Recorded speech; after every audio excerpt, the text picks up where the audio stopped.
All right, Nathan. So we're talking today about perspective or gaslighting. I was talking to you about some things that have recently happened in my life. And, I noticed this is my observation is as we've talked about the word narcissist, the word gaslight and gaslit, it gets thrown around and kind of used quite a lot, I would say. Yes. And you obviously have written a book about teaching people how to gaslight in a step-by-step guide. And then I've noticed every time I've said this to someone, they're like, what? I know. And you think it's great. And then I say, yeah, but this is my way of explaining it. Is like, do we learn karate or martial arts so that we can hurt everyone? No, we learn it to be aware and protect ourselves and be able to deal with situations where we're in like aggressive situations. So why not do the same with this, with being gaslit? So that's how I explain it, right? Yeah. And as you know, my interest is marketing and influence and how, everyday people become cult leaders and build cult movements. Versus, I love being in these conversations with you. I just love it. Well, spicy. It is spicy. So I was saying to you, like, I noticed that when someone is victimized, they feel gaslit. And in marketing, this is a very common experience when someone pays for something and something doesn't happen. It doesn't happen the way they expect. And they kind of feel duped, betrayed, scammed. I know I do. Yeah. But they might actually carry the perspective of, I am going to deliver. This is how I deliver. You are just a numpty with digital. It's not my problem that you don't know how to turn on and activate Google and do all of that. That's your problem. Yeah. Is that gaslighting or is that just a different perspective? It's a good one, isn't it? So it's a thin line. I feel compelled to talk slightly about marketing, just in the moment about it. It's such a fine line between perspective and gaslighting. For me, finding that line that isn't gaslighting that you can still use as marketing is super valuable because people don't like being manipulated. I don't know a single person who's like, hey, please manipulate me, or please gaslight me. So it's really valuable to be able to dance that really fine line as a marketer and as a really big corporation.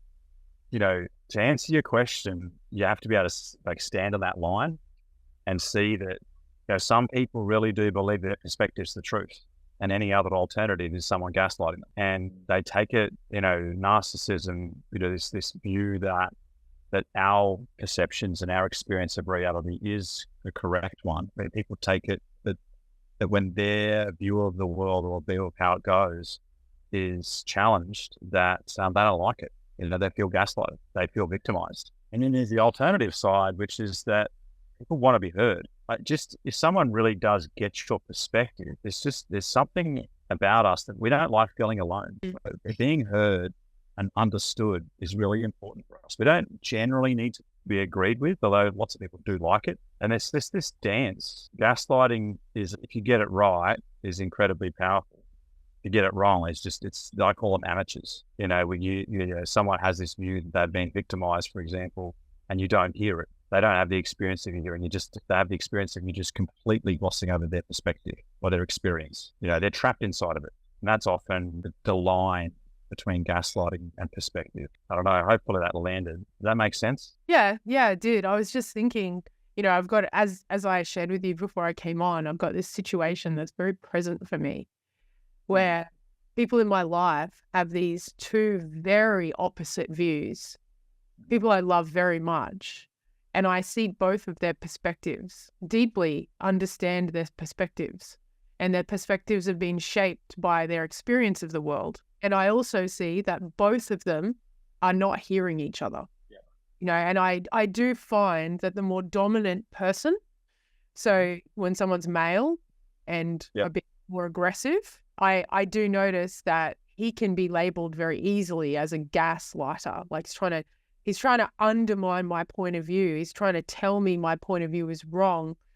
But actually, he's just pretty firm with a loud voice and an energy that's like, I'm not backing down. And he's not listening to the other party, right? So that doesn't mean he's gaslighting. Does it mean he is acting a little bit harsh? I'd say so. Does it mean he's acting a little bit brutal? I'd say so at times. However, I don't think he's gaslighting. I actually just think he's not listening and he's being a bit brutal. You could say that's gaslighting. When you don't listen, generally you find yourself gaslighting other people and not being responsible. Yeah. Helping them get their world. So this is very interesting. So okay. So then now I'm a bit softer and I'm acting a bit more like a victim and a poor me. And this has happened to me. And it's genuine, like things have actually really happened to me, or people in my life. And so I'm not listening to that aggressive, brutal person either and their perspective. So am I gaslighting as well? You mean the one that's the poor me? The one that basically looks a bit less in power. Oh, yeah, of course, because there's no truth in that you've got less power. You're gaslighting someone, you're playing a game, aren't you? You're using that you're the soft one. It's just, being a little bit victimized, not too pushy. I mean, you're just trying on a different character trait, in an effort to have your version of reality be the true one. But isn't this what you would say is that these are just perspectives? That's why I'm like, this isn't gaslighting. 100% it's, but if you... This is just... Yeah, 100%. Because... It is. If you go through a situation where you actually are victimized, there are moments you feel like you are victimized and you actually do play the victim and you feel powerless. And like that is the impact of sometimes being in a situation where you experience being victimized. Doesn't mean there's, I know. Because you like to go to some spicy places, don't you? Because you know what I'm about to say and this is going to get spicy fast. There's no such thing as a victim. It doesn't exist. It's a story. Now, I get that you can be victimized, but when you have a view that you're a victim, that's not the truth. It's the victim complex is such a prevalent character trait in humanity.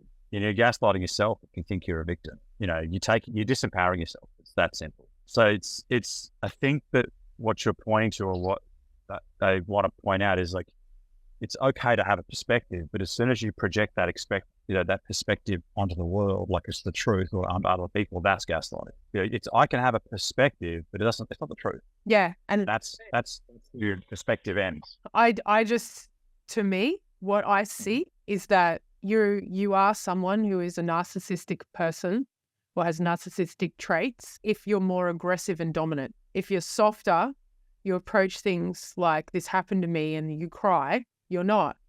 You're a victim. That's what I'm pointing to. Now, what I'm also saying is both sides are projecting their view, trying to change the other person's mind. And that's narcissism.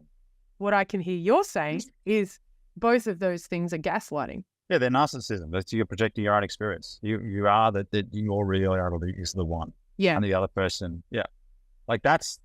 I mean, it took me a while to get this even for myself, which is I get it. Like the conversation in the world is that if you're the softer one, if you're the kinder one, if you're the sweeter one, if you're the one that's been a victim, that you're not a narcissist. Narcissism requires some kind of aggression. It doesn't. It can, but it doesn't. Yeah. That's why they're like covert narcissism. Yeah. It just muddies the waters. It's just, when I looked at it, you start to really get interested in narcissism. It's just getting that, narcissists just think that their view of the world is the real one. It's not more complicated than that. And our perspective of the world is the only perspective we ever have, unless we ask a question of another human being and get interested in their world. And just for a second, they might take you to the place that isn't your perspective. You might get an insight into someone else's world, but it's just our experience. Our perceptions are just ours. There's nothing else. I am hearing what you're saying through my own perspective and perceptions. Like that's a narcissistic view of the world. I don't have another option. There's not the Jess Claire plug it into my head and let's see it from her world. So say a bit more about that. Like where I started out on this is blaming other people. Like there's a line. There's us and then there's them. Which is in itself a behavior that is a narcissist. There is no first thing. It's just us. When you really start to look at it, we all exist on a continuum. You can be, that your view of like I'm God and everyone else is wrong. In other words, your view of the world, your will your wants, your needs are the only things that matter, and everything else takes a back seat, all the way down to the complete opposite, which is someone who capitulates to that sort of behavior. In other words, their needs don't matter at all, blah, blah, blah, blah, blah. And then we exist between those two continuums. Just like a color is not black and white, color is every color between black and white. And when I started to stop blaming people for being a narcissist, because that's just the conversation we have in the world. It was just right there for me. I started to realize that there is no other way to view the world except mine. And then, okay, where do I go from then? My perceptions are my perceptions. My hearing is my hearing. It's my brain's my brain. I don't know what it's like to live your life. I don't even know if the yellow that I see, the yellow you're seeing is exactly the same. I mean, we both point to the same color and go yellow, but are you seeing the same yellow I'm seeing? I would say no. You're seeing your version of it. We're just being taught that it's yellow. There's some agreement that you could be seeing red, and I could be seeing a completely different color, but we both call them yellow. They're just they're just waves, not radio waves. They're just waves, light waves. I know what you're saying. And that sounds like perspective, right? It is perspective, yep. But when you get into the day-to-day conversations with people, and when I say people, I mean people in my life, what I hear is, despite that I'm a person with a possible view and perspective of the world, for the most part, mine's right. Okay? Even though I know it's not, everything you've said is true. Yeah. Who knows that you're even seeing it the way I did, la, la, la. I know that's true. Mm-hmm. But you say something that I strongly disagree with and gets me, you're definitely wrong and I'm right. Yeah. That old chestnut. It's like the comment that was made last night was, I'm fine with perspective. I just can't deal with stupidity. That's the gaslight, eh? Just start out with this stupidity. Go for it. That's right. So if you disagree with me, you're stupid. That's gaslighting. If you disagree with me, your perspective is wrong. That's gaslighting. If you disagree with me, you're an asshole. I'm going to cry. That's gaslighting. You disagree with me, you're playing the victim. I'm going to make you wrong for that and be aggressive. That's gaslighting. All I see is that it's all gaslighting. Everyone's gaslighting each other. Yeah. Yep. So what actually is perspective then? Getting that it's just a perspective. That's it. So getting that I have a view and it's just one view. So even in that moment where I think, I'll share with the audience, Nathan and I used to argue really badly. I used to irritate her so bad. It was awesome. I used to make your face go red when I was talking to you sometimes. Oh, it drove me up the wall. Honestly, I wish I had a water pistol. I could just squirt you right in the face in some of those moments. Just shut up, Jess. Go away. Leave me alone. Yeah. And I when I reflect on it, we were a bit younger. And when I reflect on it, it was I wanted you to do things my way. Right. Yep. So I was gaslighting you. Yep. I was dominating you. I was trying to get you to do it my way. Yep. And your face is going red and you're like wanting to hit me with a water pistol. You're wanting me to do it your way. Yep. So you're gaslighting me and you're trying to dominate me. So I was trying, yes. It's interesting when you say that. I was trying not to. It's really hard when you're faced with someone who's like right up in your face going, do it this way. Like I get, you sort of can't help but fight fire with fire. Yeah. I'm really glad you brought that up because it is. It's like someone starts the game of, hey, this is the way it's supposed to be and pulls you into playing exactly the same game. Like it's like the right versus wrong game. Yeah. When you can't help yourself. No, and I do actually have to be responsible for a behavior that I exhibit when I'm very passionate about something is that I dominate. I have an impatient way of being. I want everything to just be done so much quicker than it's being done. People get in my way and slow me down and just do it my way and we'll get this done quick. Yes. And I've had to, now, am I gaslighting? Yeah. Do people experience that as being dominant and narcissistic? They do. So I have to get that if I'm going to act like that, people will feel dominated. Not everyone, some people. Well, that's what I mean. Yeah, okay. So who are the people that don't? Let's have a look at that. I don't. I know. Why? Because I'm responsible for that. Everyone gaslights. I don't make it mean anything. Like, who cares? Like, really, that's what my life's going to be about, pointing fingers and blaming people for being a flawed being, but not realizing that their experience of the world isn't real. That and it, it just adds no value. And it makes no difference over there with you, like at all. It makes no difference with me. It's interesting what you're saying, because what you're effectively saying is that the reason it doesn't impact you and you don't feel victimized or dominated is because you get everyone does it, even you. Yeah. And it's really hard not to. It's like when I looked at like domination, like where I don't want to be dominating. I'm a man. I can occur to people as dominating. And so I started to look at it. And when I realized that just speaking is dominating silence, it's not impossible. You can't function as a human being and not dominate. Or avoid. Same with gaslighting. Yeah, like like what, you just sit in silence and starve to death? Like, yes. And then you're still dominating the space by existing in that space. It's all about perspective. So maybe there's no such thing as an introvert, or actually we'll start with extrovert. Maybe there's no such thing as an extrovert. There's just someone dominating. And maybe there's no such thing as an introvert. There's just someone avoiding domination. Yep. It's generally how it goes. Most introverts would prefer not to be that way, or to be able to own it, because they feel like it owns them in certain situations, and the same for extroverts. And I do watch people grapple, because I did watch this situation where, this person felt victimized, and I watched the pain that she experienced through that. And I watched her trying to express that pain and it not being heard. And that's like real. It's like a real experience for her. And she really felt that way. And then she felt even worse that she wasn't being listened to. Like, I watched that whole thing play out. I'm not saying that's not real. In fact, I think it's important that it gets felt and expressed. For human beings. Yeah. Okay. And it gets felt, it gets expressed. What I think is the gaslighting part is, even in the feeling of that pain and that experience that she felt, is where she has to make that other person, who may be the aggressor in that situation, she has to make him wrong. She has to say that if he doesn't agree with me, then he's gaslighting me. That, the irony is, even in that experience, she's doing it too. Yeah, and it probably comes back to that she has some fear of not being heard, like most of us do. I'm sure I never get heard. I'm so sure of it now. Yeah, and that's where the gaslight is. Like, there's this, like, the fear of not being heard is gaslighting itself. Like, who cares? Like, people don't listen. They listen to their opinion of what's being said. They don't even listen to what's being said. Like, it's like being right all the time.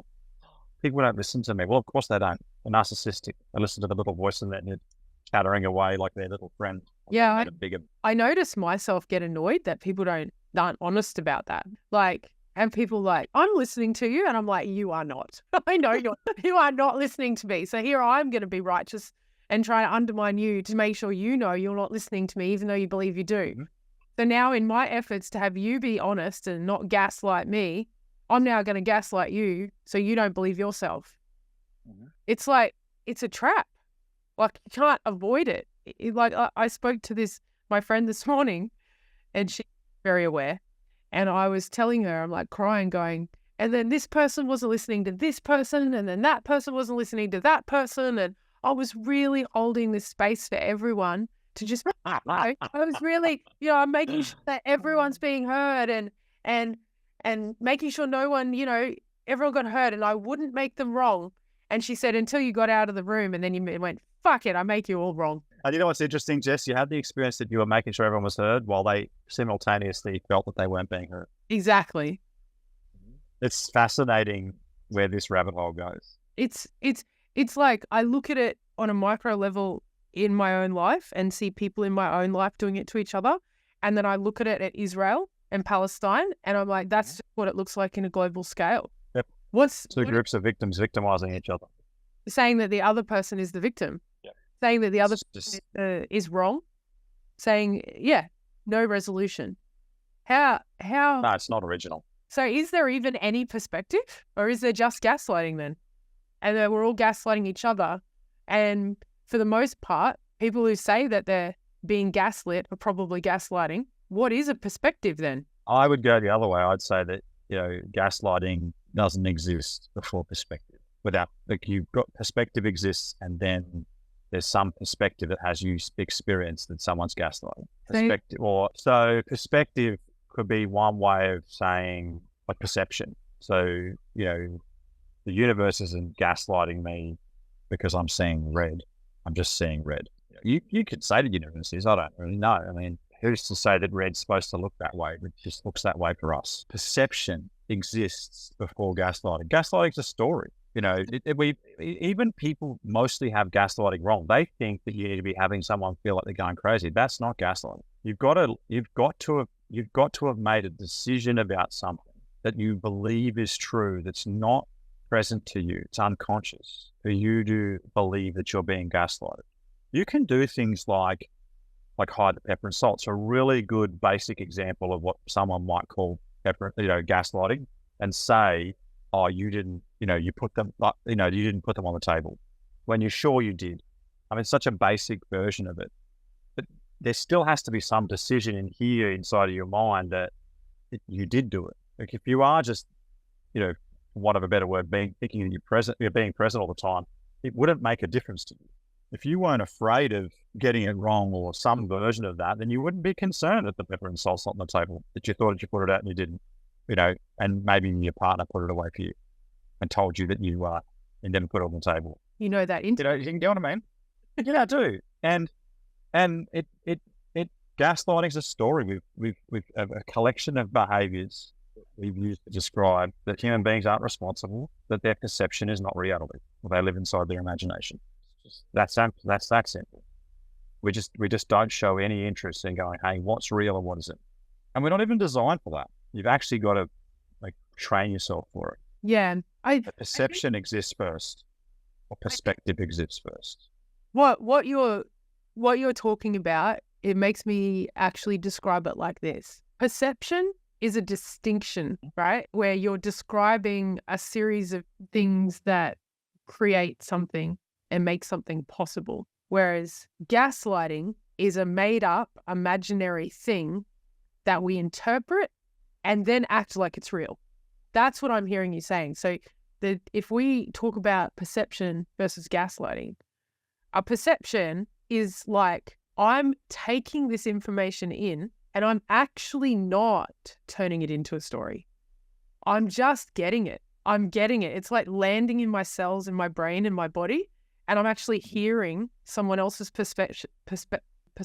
At the same time as this is coming into my brain, it's having me contrast and compare my own thinking and perspective. Yeah. Gaslighting is taking those two things in and then going, here's mine, and mine's right, yours is wrong. Yep. That's pretty close. Yeah. 100%. And it has to be unconscious. Like gaslighting is really close to victiming. It has to be inside the subconscious. It's like playing the victim or the aggressor, the perpetrator or the victim is actually both sides of gaslighting. There's no perception there. No. That's it. And they're both sides of the same coin. I mean, people think that you can either be the victim or the aggressor. People with a victim complex look for aggressors. They're literally trying to prove their own opinion constantly. Yeah. And when someone says, oh, you're not a victim, they've got all these reasons and excuses as to why, but in that moment, they're not a victim. Yeah. And they never see it. And yet people go, you're gaslighting. Well, yeah, you've got to get that you're gaslighting it. Like the only way to have someone see that they're being gaslighted, or they've been gaslighted, or they're being gaslighted themselves, is to actually use exactly the same technology to have them see that they've done it, or it's been done. There's no the cure for gaslighting. It's gaslighting technology. You've got to have someone see that they live in a fantasy, which often occurs as gaslighting to them, for them to get, oh, I've actually been gaslighting myself, or I've been gaslighted. Well, just to bring this to marketing, because you love marketing. Oh man, I love it. I love dark marketing. More interestingly, for me, the most boring form of marketing is literally just telling someone what you're selling. Like imagine if our socials were full of that. We go onto Facebook or Instagram or TikTok and you got someone going, oh, I just sort of come on here and tell you I sell shoes. If you like some, here's my catalog. Okay, bye. Right? It's a really effective form of marketing because so few people do it. Actually, it probably would be these days. Mm-hmm. But I don't know if it would be, because it doesn't hit the parts in the human that want to be hit to draw you in. To draw someone in, marketing's done like years, and it's evolved, and there's neuroscience, and there's so much that I'm arguing people who are experts at marketing and a lot of marketing research and have become over years experts actually have worked out how to gaslight, right? Yep. Gaslighting in marketing is you have to tell someone that you're going to give them something that they don't have, and you are 100% guaranteeing that it will have, that they'll get it, even if you can't actually do that or deliver it. Yep. And you do it in such a way that when you say it, you kind of also have your back door that you don't have to deliver it. That's real marketing. That's good marketing. AKA drink Coca-Cola. Yep. And they will just keep showing everyone images of like really hot looking people in the summer drinking Coca-Cola. In other words, if you drink Coke, you'll be really happy. You'll feel warm and you'll have a hot body. Right? Okay? Yep. Right? So they show those images over and over and over and gaslight people into not even knowing that they're buying Coke because of the amount of images that have been imprinted into their brain. And who's gaslighting who? Is it Coke? Because this is showing a video and saying, hey, like you could have a great life and drink Coke. Yeah. I have a great life and I've drunk Coke. It is possible. Oh, and I don't drink it. Is it? And people who think that they can drink 12 liters of Coke a week and have a great life, you know, are probably gaslighting themselves. It's not Coke that's doing it. I mean, that's the duality of this. That's that perspective that you were talking about. That's right. So then there's Ronaldo, who is one of the fittest guys on the planet, one of the best soccer players, right? Or football players in the world. And he's having a press conference. And of course, Coke runs up, puts a Coke in front of him. Now, do you reckon Ronaldo drinks Coke? I don't think so. Right? Maybe he does. Well, by the looks of what he did, he looked at the Coke as someone ran up and put it there. He grabbed it and put it off screen. And he was fined all this money because of some contract that he has with Coke. Why do you think they reacted that way if it wasn't such a big deal? Which bit? Why did Coke fine Ronaldo? Because there's an agreement for it to be on screen. Why would he made an agreement. But if I see Ronaldo with a Coke, see, this is where I'm like, this is dark. This is like, people don't even realize they're getting gaslit. He knows, Coke knows, Ronaldo and Coke, they're together, actually impacts moving Coke around the world. 100% it does. 100%. Yep. It works whether people, like, so let's just say, for instance, people are not aware that that's a flaw that they have, that they see Ronaldo drinking Coke and they buy Coke. Maybe whose responsibility is that? Is it Coke's responsibility to educate people, or is it Coke's responsibility to want to, to promote this invention that they've created? It's a global phenomenon and has been for decades. Is it their responsibility to live their life, and promote their business, and your responsibility responsible for your life? And I'd assert that it's your responsibility responsible for your life. Like if you find yourself constantly losing the game, generally doesn't go so well. Can you say that again? You just froze. If you find yourself losing the games you're playing, blaming the other team generally doesn't go so well. You probably better to focus on, knowing what it is going to take for you to win the game. If you want to intentionally get overweight, then great. You should drink Coke, like a huge quantities of it, because it's full of calories. Everyone knows that. But if you're not aware of that human beings, like, we're just genetically love sugar, and then blame Coke for that. I mean, I'd assert that's on you. It's at some point, personal responsibility is required for you to win games at life. Yeah, and that's what I can hear you're always saying. You're always bringing this back to personal accountability, right? No one else is coming to save you. There's no Rapunzel, throw my hair down and a big knight's going to come and save me.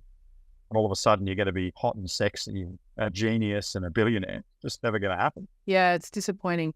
I did that. It is very true what you're saying.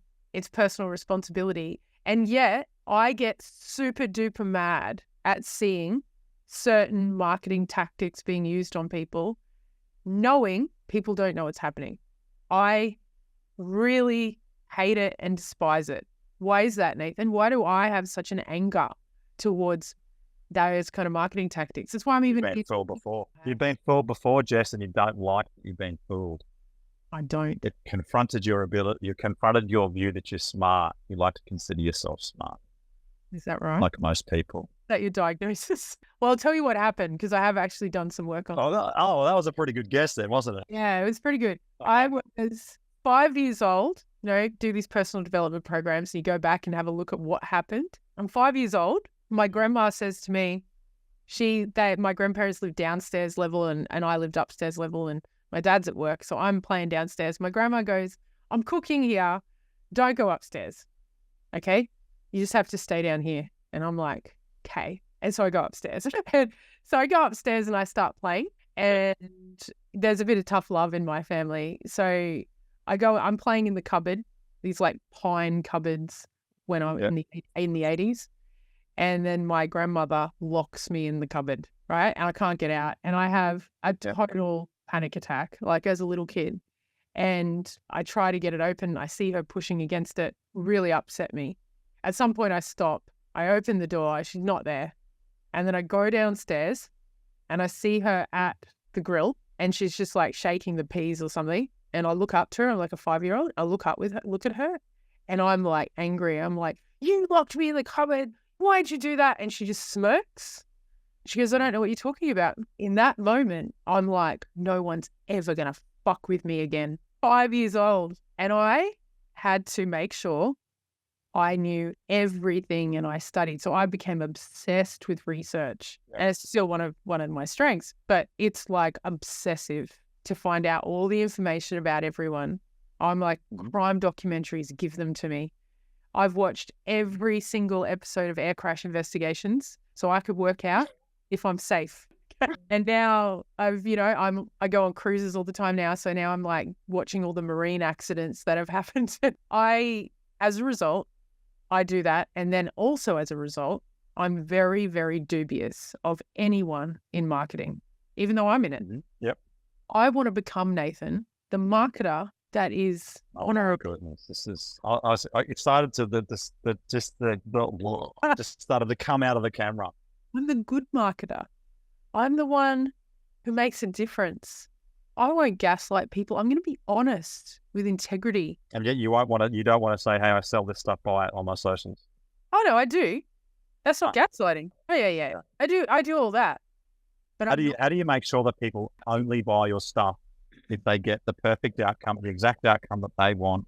That's they get every cent of value that they want, that you never sold to them and they regret it later, that it's the product of their dreams that changes their life and turns them into billionaires who are, sexy, fit, young, and healthy. Well, it's a constraint. What you just said is it actually is a constraint, because I feel terrible, guilty if that's not delivered on time. And I do notice that some people don't take responsibility for what they're trying to accomplish, and then they blame me, and then I actually take it. And it's a constraint. It has become something for me that I'm always trying to avoid. It has to be honest. I have to do it perfectly. All of that, because I never ever want anyone to feel the way I felt that day when I was 5. So in other words, you had a view of how what people should operate, maybe your grandmother and the world, and then that was you were disappointed, that you were like the rug was pulled out, and all of a sudden here's your grandmother doing things that are horrible, in your little world, lying. Yeah. All these things. And you don't want that. And you spend your whole life trying to make that not happen for others. Exactly. Welcome to my life. Yeah, you do realize that everyone lies, don't you? No, Sarah doesn't. Even Sarah does. I'm sorry, I'm going to burst your bubble. I'm going to show her this. Yeah, you go for it. And it's because we can't help ourselves. I mean, we don't tell the truth. We just don't. There is this only perspective. There's no truth. I do. It's what happened. So you're trying to save people from something that doesn't exist. It's like trying to save people from breathing. We're going to do it. It's inevitable. Disappointment's inevitable because we have a brain that creates expectations. Disappointment's inevitable. Getting fooled or experiencing being fooled is inevitable. Yep, 100%. Is inevitable. Yep. Getting hurt, feeling feelings you don't want to feel is inevitable. Yep. It's all being human. Who told you don't want to feel them? This is the dumb thing. People go, when was the last time someone, this is the interesting about projection, because I was looking at projection, I thought to myself, because it's, you're projecting your own experience of your own childhood out onto your customers. I don't want them to feel like they got lied to. Yeah. So I'm protecting them from that. When was the last time someone blamed you for making them happy? Oh, Jess, I hate you. I never want to speak to you again. You're such an asshole because you made me happy. Definitely never. But they do it because you made them sad or shameful or jealous or any of those other things. But there's this view that we have these emotions that are bad. Like it's just it's dumb. Like they're just emotions like the others. There's no reason to project them. Just sort of push them away from ourselves and only keep the ones we decide as good or we've been told is good. Like some of the most valuable emotions that I've ever experienced are the emotions that we consider negative. Like they're the places where we really do grow. Like, face your fears is a really important journey to go on in life. If you don't face your fears, you don't see those things and deal with the things like your grandma disappointing you and get complete with them. It's very easy to control someone if they never want to have negative emotions. Very, very easy to control them. It's very easy to gaslight them. If you're not willing to face your fears, you're going to find yourself easily gaslighted your entire life. True, actually. Yeah, I can see that. Well, on that note, up. Oh, no, one more thing. You should buy Jess's stuff. You would never be lied to. Because I'm a good marketer. I'm a part of the good ones. Hey, look, it's great to aim for good. I want to qualify this with you, Jess, because I know that you're very passionate about this subject. So I don't want to leave people with something that wasn't like. I find it commendable that you're aiming towards where is that line? How do I provide my services or sell things to people who really do want them? I think it's really commendable to go down that road. It's not an easy line to find. Well, no, because it's a lot of companies. Thank you. And I'll just on that. There are a lot of companies out there that are selling to people things that they don't need and gaslighting them into it. There is that exists. Yep. And it does. Yep. That doesn't work for me. And I don't want to be one of those companies ever. No. Yeah. No. But I also can't control if I'm seen that way. And I think that's what sucks is that despite my efforts, despite how much I try to be honest and open and win integrity, if my clients don't take personal accountability and responsibility for their own business and what they've engaged me for, then they're going to think things about me that I maybe don't want them to think about. And they may think that I'm gaslighting them, or they may think that I lied to them. And that may not be the case at all because of perspective, right? I could say that's not what happened. Yeah. But they still might believe that. And I can't do that version. Yeah. About it. Because it's their perspective and it's their perception. And they might try to make it real and they might tell me it's true and it's true and it's true. And I just know it's not. And that's all I got. And I'm not going to lose, I'm not going to lose power over it. I'm going to have to just deal with that people exist in the world that believe things about me that I don't like. They might not even be true. Yeah. For the most part, I observe most of what we believe about people isn't true. I really don't know that much about anyone except myself. Like really. Not much. Even the closest people, my partner, I don't know what it's like to live her life, really. I don't know what it's like to live your life. I don't know why your face went red when I was being annoying. No, I don't. Unless I'm willing to ask. Yep. And unless I'm willing to actually believe you when you tell me, then I'm not listening. And I'm probably gaslighting you. Probably. Or yourself. Yeah. Yeah, let's end there. Yeah. Anything? Any final comments for you, Nathan? No. Had a great time. Thanks for having me. Welcome. Thanks for listening. Thanks for listening. And if you have any comments, please post them down. And again, any topics you'd like us to cover, please email us at unconsciousdamage@gmail.com. Cool. Yep. No, we don't care how controversial they are. No, we want to explore it all. Thanks, Nathan. Cheers. Bye.